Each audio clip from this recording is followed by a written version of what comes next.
Are you tired of making the same English mistakes over and over? You're not alone. Look, just like a crooked bow tie, even a small twist in your English can throw off the whole look and the whole message. But the good news, the fix isn't complicated. It's about awareness and small, steady corrections.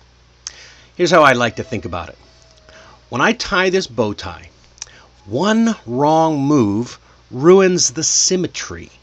But with just some simple adjustments, it makes it sharp again. English works in the same way. If you drop endings like S or stress the wrong syllable, your listener may get distracted. But once you learn to listen and adjust, everything lines up beautifully. So you can try this. Record yourself speaking for 30 seconds, then play it back and highlight one mistake that you hear. And just fix that one thing today. Tomorrow, you can fix another one. Each small correction builds on your fluency, one knot at a time. That's how you go from crooked English to flawless English. And I want you to stick around because later in the Mastery Minute, I'll share an expression that perfectly captures how small errors can lead to big misunderstandings. So you're not going to want to miss it. And if you've ever made a funny English mistake, or you have any questions, something you can laugh about, whatever, drop it in the chat right now or wait till later, and I'll try to share a few and answer a few questions at the end of the show. And don't forget to like, subscribe, and share this video so that more learners can join us on the journey to flawless English. So, let me tell you about Mark. Mark is a project manager, and he gives great presentations, clear slides, confident delivery. But one day, after a big meeting, his boss pulled him aside and said, "Your message was great, but you said information's 3 times." Well, Mark laughed it off, but deep down, he realized something important. He wasn't being judged on his ideas alone. He was being judged on how clearly and how correctly he used English. And that's the one thing. Even one small mistake repeated over time can quietly chip away at your professional image. But once you learn how to spot them, they're easy to fix.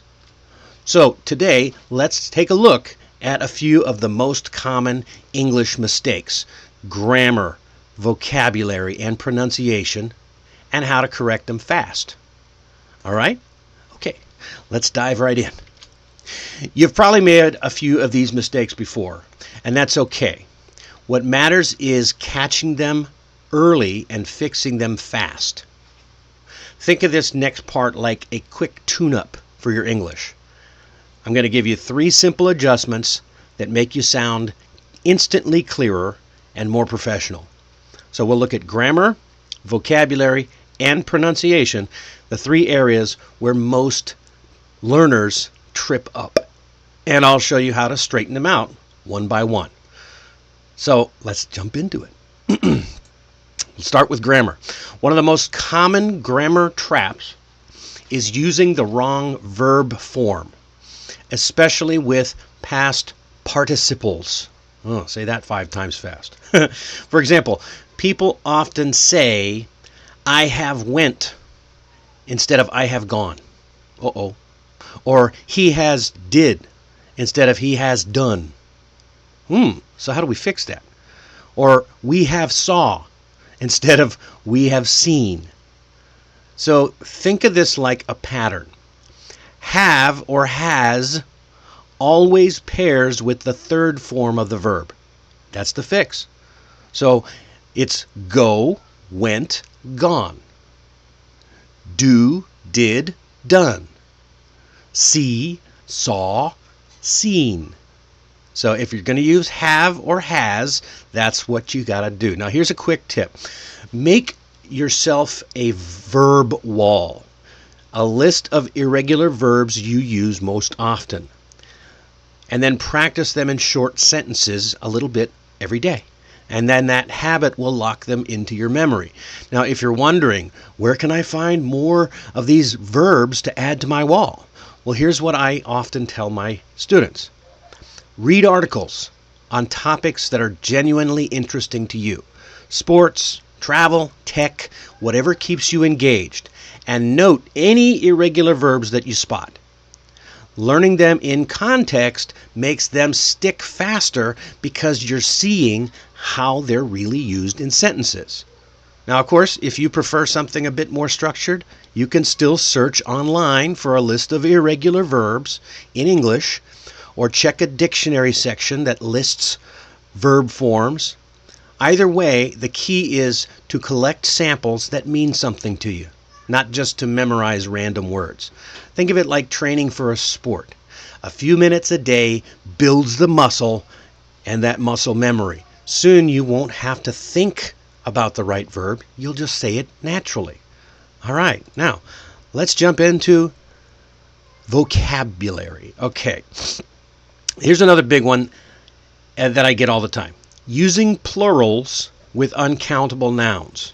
And the opposite can often happen too. I see this with many Asian speakers. They sometimes forget to use the S with countable nouns, especially the ones that have an S sound at the end, like reference or class or address. They'll just forget to say references, classes, addresses. It's almost like their ears don't catch that little ES at the end. So it's all about balance. So what are we talking about here? We never want to add an S to uncountable nouns. Things like information, advice, furniture, equipment, and homework. They never take an S. You don't say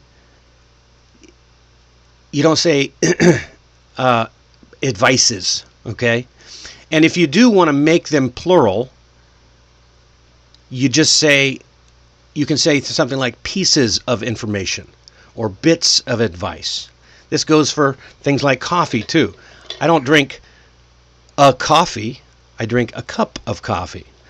Or I go to the coffee shop and order 4 cups of coffee for my office, right? So here's a few. You might say, oh, he gave me many advices. Oh, no. He gave me great advice. That's how we say it. We need furniture. We need more furnitures in the office. No, it's not countable. So we say we need more furniture in the office.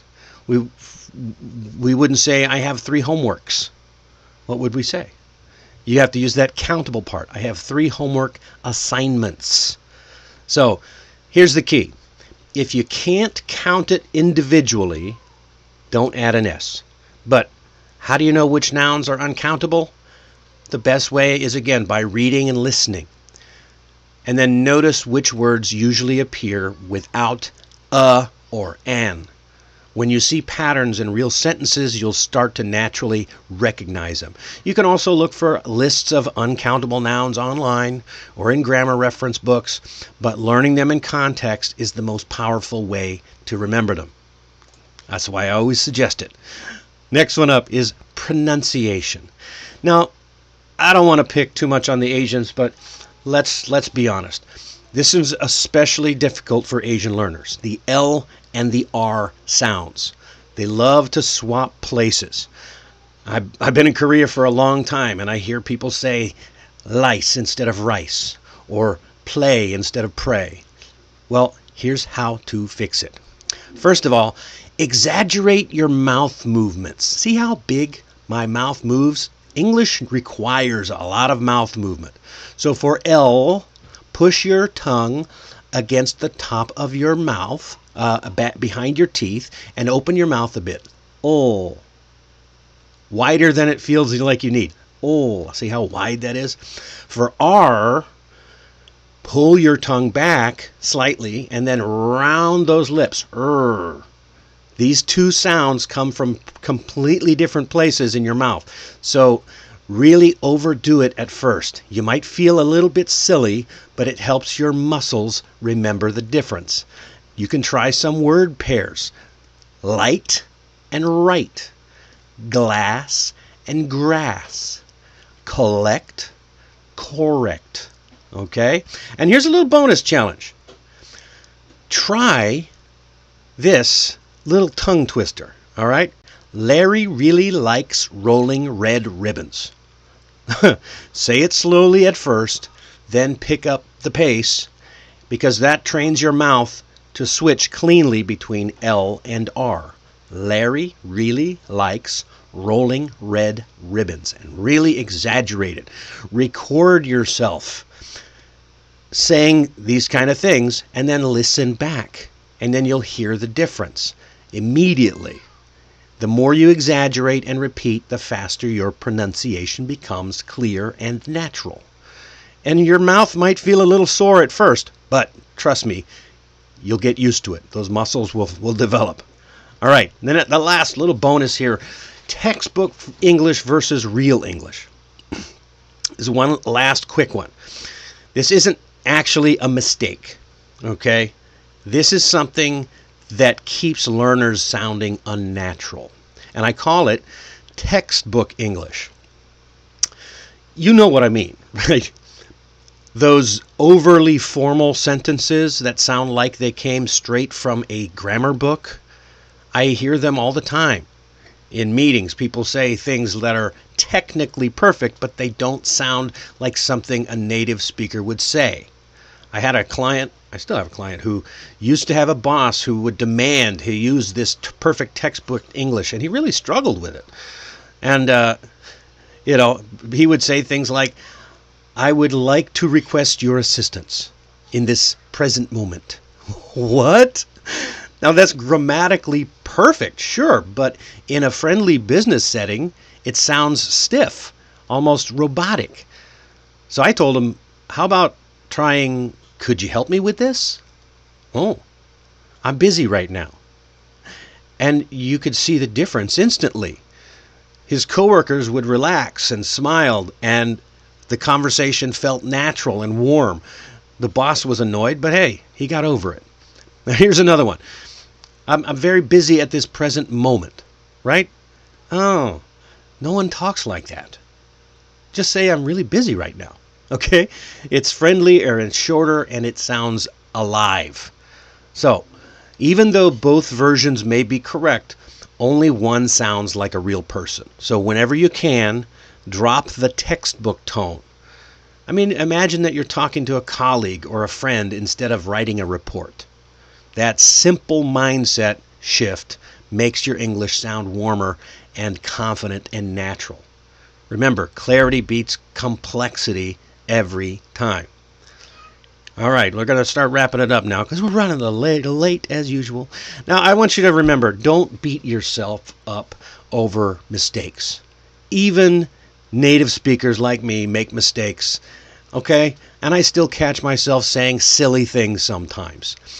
The key is awareness. So every time you notice one and then fix it, your English gets sharper. Perfection isn't the goal. Progress is the goal. All right. I want to hear from you. So what's one English mistake you used to make all the time but finally fixed? Drop it down in the chat or in the comments down below, and maybe I can share a few funny ones at the end. All right? Here we go. Now, in your challenge for this week, pick one type of mistake. Could be grammar, vocabulary, or pronunciation. See, I almost made a mistake. And focus on fixing just that one. Track it, practice it, and then celebrate every time you get it right in real life. And if you want more examples, you can find the full blog post down in the description. There's a link, or in the comments, and join the Mastery Club at the Mastery course. Train your ear, polish your grammar, and start speaking English that's clear and confident and professional. It only takes 10 minutes a day. And of course, don't forget to like, subscribe, and share this episode with everyone or with someone who's on their own English mastery journey too. And now it's time for the Mastery Minute, my favorite time. And today's phrase is interesting. It is, the devil is in the details. Ooh, what does that mean? Well, it actually has a fascinating backstory and one that shows how people can look at the same idea in completely opposite ways. This one actually started as God is in the details, a saying often credited to the architect Ludwig Mies van der Rohe. It's a hard one to say, huh? And he's a German architect. He believed that beauty and excellence come from paying attention to the small things. Every line, every angle, every detail mattered, because that's where perfection lives. But where did we get the devil part?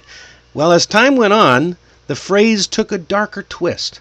People started saying the devil is in the details. Why? Well, because those same little things that make something perfect can also cause big trouble if you ignore them. It's like saying, watch out! The smallest parts can hide the biggest problems. So, let's bring that back to English. You might have strong grammar, great vocabulary, and solid pronunciation. But one tiny detail, like the wrong preposition or stress, can throw off your meaning completely. For example, saying, I look forward to see you, instead of, I look forward to seeing you. Now, it may not sound like a big deal, but to a native speaker, it feels off. Kind of like a picture that's hanging a little crooked. So, that's why, I love this expression, because it reminds us that both versions, God and the devil, are true. Pay attention to the small things and your English shines. Ignore them and they'll come back to bite you. So remember, the devil is in the details, but so is God. Master the little things and your English won't just be correct, it will be beautiful. All right? All right, that's it for tonight. Come on, get back. Tonight we looked at the most common English mistakes and how to fix them fast. Remember, clarity comes from correction. Every small fix adds to big confidence. Next time, we're going to talk about using and how to use modern English slang that will wow your friends and make you sound instantly more fluent. You'll learn where the slang comes from, how to use it naturally, and when to avoid it. You don't want to miss that. That's Wednesday night at 9:30 Korea Standard Time. Remember, every small fix adds up to big confidence. And that's all the time we have for today. I'm Dennis Wilborn, and this has been 15-Minute Mastery. See you next time.